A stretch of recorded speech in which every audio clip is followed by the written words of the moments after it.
All right, a few things that I want to work on right now have to do with ball control, take on moves, or moves just to maintain possession so that when you're under pressure in a game that you don't cough it up, you can get a pass off, shot off, or just take somebody on the dribble. The important thing about working on these moves is that you work on them so that you're so comfortable they're instinctive. Once these moves become instinctive for you, really try to do them at almost out of control speeds.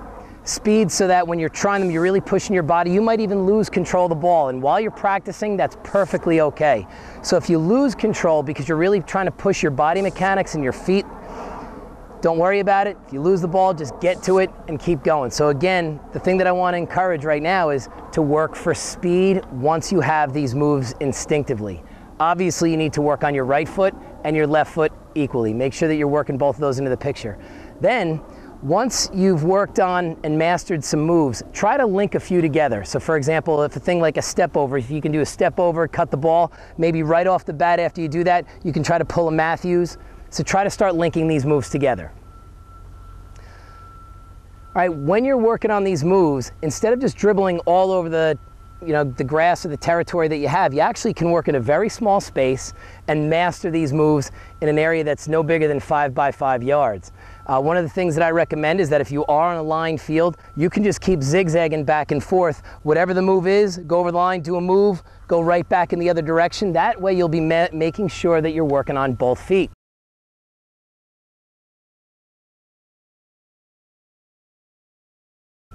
First one that we're going to work on is something called a Cruyff. Now, Cruyff is a great move to use on the flanks of the field. Let's say you're dribbling down, attacking the goal, and you're in trouble. Defender's putting very heavy pressure on you. You would fake like you're going to cross the ball. You step, pointing towards where you're faking the ball, where you would want the ball to go. You sweep your leg around and shove the ball under the body. A little faster, this is basically going to be, again, right along the flank. Take a little peek. All right, make sure that your defender thinks that you're going to cross the ball, step, and cut the ball back. If you're doing this in the 5-yard increments, you could go over the line, do a Cruyff, come right back, go to the next line, and make sure that you're working both feet into the picture. So something like this, do the Cruyff, pop it, go in the other direction, and then once you get technical enough that this is instinctive, go as fast as you can.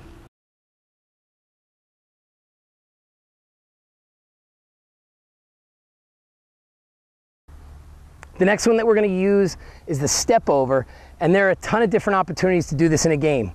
If your back is to the goal that you're trying to score on and you're pretty close to your goalkeeper and there's very heavy pressure on you, you could fake like you're going back to your goalkeeper and cut the ball in the other direction to get by that pressure. You could also do a step over as a take-on move. If you're dribbling towards somebody, you could step over the ball, knock it in the other direction.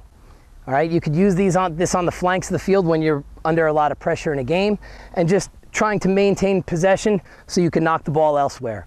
So this one is a step over. I'll demonstrate how you do it. Basically what you do is step almost past the ball. You're going to throw your body over the ball. Make sure that foot lands on the ground. So you're going to throw your body over the ball. Critical is that to all the moves is that you get low. Same with the step over. Get nice and low. Once you do that, you're basically just going to push the ball back to where it came from. Working both feet back and forth. All right, in the case of the lefties, again, throwing my body over the ball and cutting it back again. That foot really needs to land on the ground. Some people like to do a step over where they use the other foot to drag it back. That doesn't matter as long as you get low because you're trying to explode in the other direction.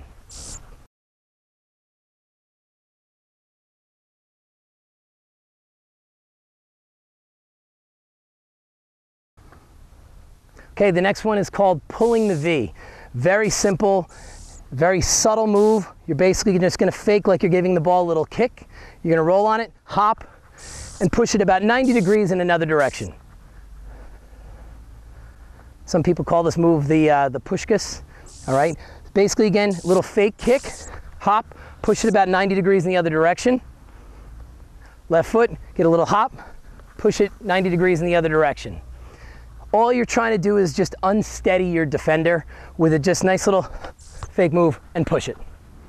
One of the things that you should do when you're practicing the V is just keep changing direction. One direction, push, push, all right? And keep going back and forth to work on that V so you get in a really nice rhythm. So again, so it's instinctive.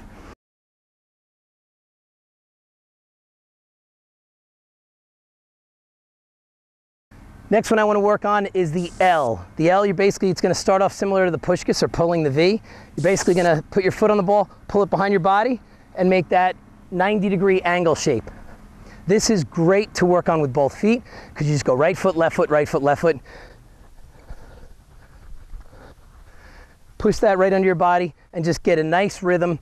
This is outstanding for ball control, and as you can see, I could just be working in a basement or a little patch of grass or a little patio to master this move.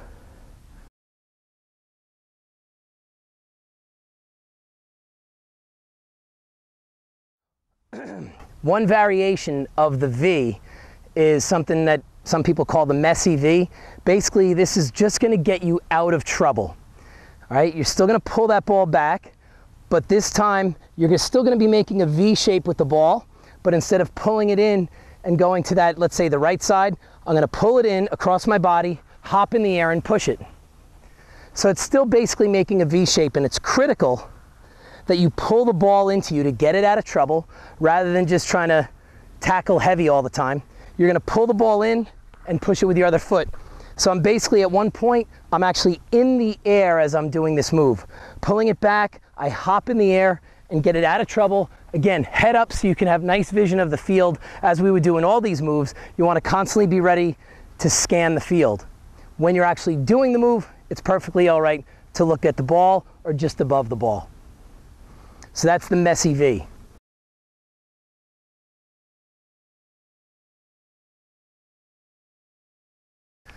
Probably more than almost any move in a game, when you're trying to take on a defender, is something just called the sidestep. Very simple. You're just trying to shake up your defender just a little bit to get a little crack of daylight to pass that defender, get on for a shot, pass, whatever. All right? All the sidestep is as you're dribbling forward, you're lunging in one direction, and you're just going to push it in the other. Nothing fancy. That's why you really have to get low so you can explode so that it looks like you're taking off in one direction, you want to go the other. So basically just fake and then push in the other direction. Fake and cut. Obviously no different with the lefty. Coming forward, fake, getting low so you can really explode in the other direction. It's one of the reasons why Cristiano Ronaldo is so outstanding, is because basically when he does a move, it's his explosion, obviously also his deception, but it's the explosion that really helps him get by defenders.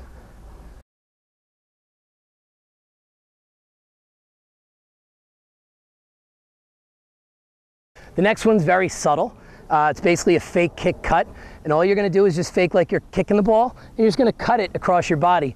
Somebody like Messi does this so well because when he goes to fake kick the ball, he cuts the ball almost backwards so that a reaching defender is going to have to reach even further and probably be off balance, and he just winds up cutting the ball right by him. So you just want to fake kick, cut the ball right back into you, and go elsewhere. All right? All it seems like you're doing is just pushing the ball, but you really want to throw a little fake kick in there so it's a little bit deceptive. It helps to look on the field so that it's convincing. Fake kick, cut it right back, and go somewhere else.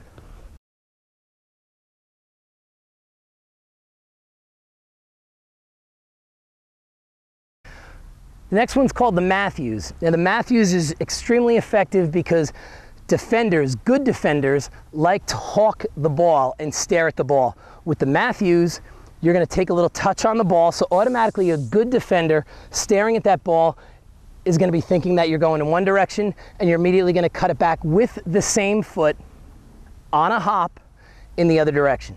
So in this case, I want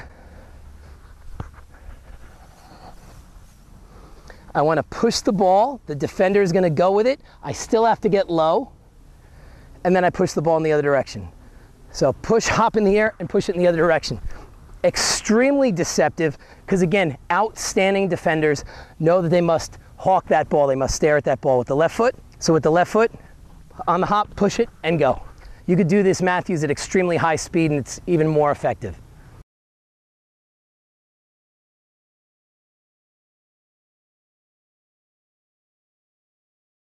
The next one that I'm going to do is the scissor.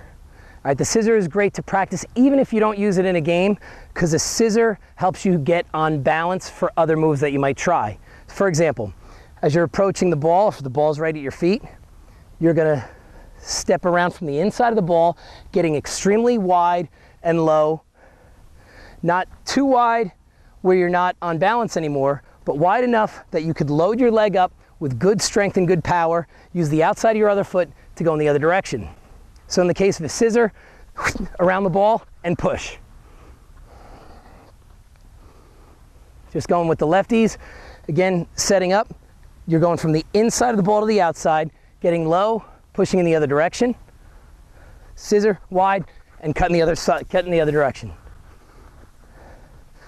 One of the wrinkles that you can add to the scissor is just roll the ball forward just a little bit while your foot is still in the air, scissor around the ball, and then perform your scissor. So for example, a little roll, scissor, and push it in the other direction.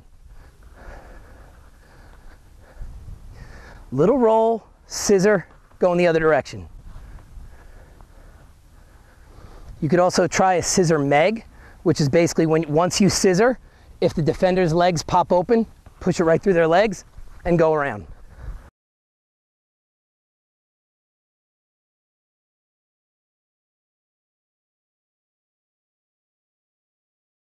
Okay, the next one's called the double touch. The double touch works extremely well dribbling across the face of a goal, parallel to the end line, or wide on the flanks of the field. So let's say I'm wide on the flanks, and this is, let's say, the sideline. I'm going down the side of the field. I have a defender pressuring. I stop the ball and I swivel my hips into the field, and all I do is I just keep the ball going in that same direction. So again, with the double touch, if this is the sideline of the field and you're getting heavy pressure from a defender coming at you, stop the ball, try not to let it roll forward, and then keep the ball going. Swivel your hips and keep that ball moving. Across the face of the goal, let's say this is the 18, the double touch also works very well. You could have a defender putting pressure on you, going across, swivel, cut it.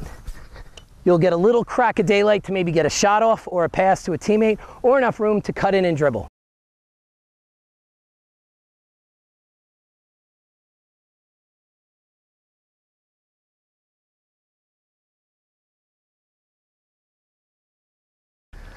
One of the variations of the step over that we did earlier is something called either the brekkie or the slap step over or drag to step over. Basically, I'm going to roll the ball forward a little bit on an angle, do my step over, let the ball go right underneath my body, drag it up and across, step over it, and take off. So we're going to drag the ball forward, step over, and take off.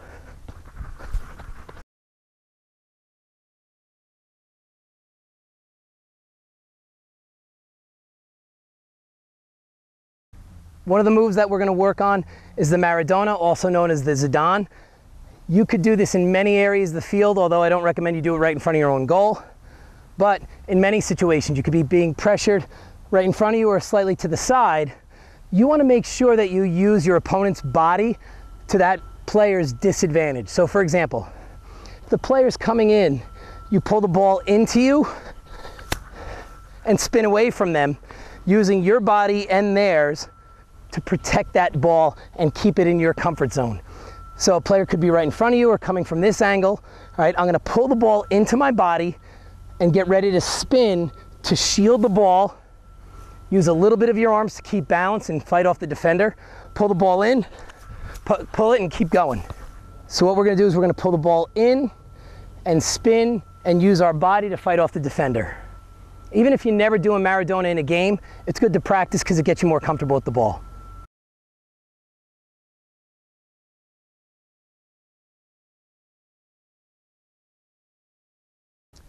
The next move is something called either the Cruyff chop or the Ronaldo. Basically, on the dribble, you're going to push the ball under your body and then take off in another direction to beat the defender. So in this case, it's similar to a Cruyff because we're going to step past it, and then we're just going to push it under our body. This is more like a move that you're going to do on a high-speed dribble. So I'm going to push the ball forward, again on a high-speed dribble, let's say. I step a little bit past it, and I just shove it under my body on an angle so I can get some open space.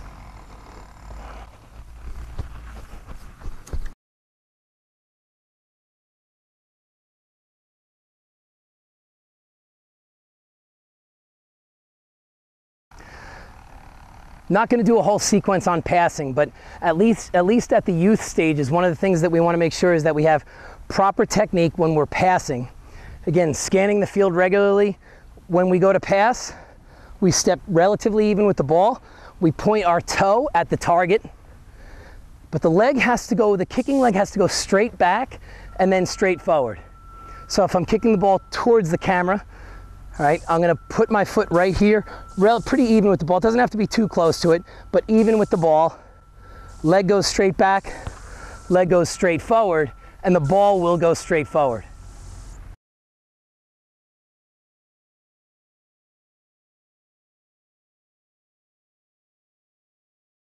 A couple things about heading the ball. At the youth levels, you might not even want your players heading the ball unless the ball's bouncing very slowly. And the players can get up and get a nice head on it. If the ball's screaming at them, I would recommend that they just let that ball go. But a few things about general technique. We want to make sure that the players have their arms out. They're in a staggered stance, one foot in front of the other. And right before that ball approaches, they have to bend their back, get their head back, and then put their head right forward, staring at the ball, making sure their chin does not drop, because if it drops, they'll get hit in the top of the head. We want to make sure that they stare at the ball the whole time. Arms are out, bending the back right before the ball arrives, and driving that ball right with the center of the head to prevent injury and also to get power on the ball.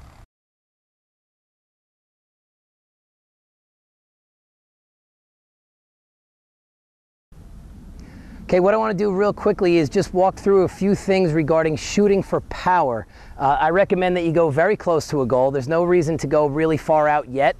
Just use the goal as a backstop. Have a whole bunch of balls, make life easy for yourself. Some of the important things. Make sure that you strike the ball at the equator. Don't strike too low. If anything, if you're going to make any mistakes, strike a little bit higher to make sure you don't make a mistake in a game. The other thing is make sure that you hit the ball with your laces or with this hard bone in your foot. Try not to obviously hit it with your toe. When you're stepping towards the ball, try to step even with the ball, and if the ball's moving fast, try to almost step a little bit ahead of it. You don't want to step back here or else the ball is going to go over the crossbar. You want to step even with it. You don't have to step right next to the ball. You could actually step a little bit to the side, but you must step even with the ball. So again, if it's rolling fast, you might have to step a little bit in front so you are even by the time the ball gets up there. One of the important things to get power is to make sure that your kicking leg almost kicks you in the backside. You want to get, that's where you're going to get a lot of the power of your shot. If you barely come back with your leg, you're not going to get a lot of power on your shot. So again, make sure that you hit the ball with that hard bone in your foot. In order to make sure that you're doing that, you want to land on that foot. It's called a locked ankle, and you want to land on that kicking foot. You do not want to let this foot stay planted on the ground when you strike the ball. You want to get off of that foot after you hit and land on that kicking foot or landing on your kicker, all right? So again, get that leg back as far as you can. You can use your arms for balance. Don't worry about what you look like. Use your arms for balance as you're going to strike that ball. Very importantly, again, make sure that you get that leg pretty far back and then land on that kicking foot.